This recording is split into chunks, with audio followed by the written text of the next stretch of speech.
যাবে কেউ আগে কেউ পরে আদরের পোষা ময়না আসবে না খাঁচায় ফিরে। তাই বলছি আমাদের সবাইকে একদিন চলে যেতে হবে। আরে সবারই তো যেতে হবে কি দাদা কি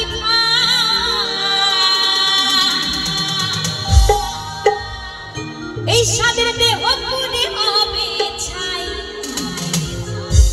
এই মানব দেহ পুড়ে হবে ছাই, এই সুন্দর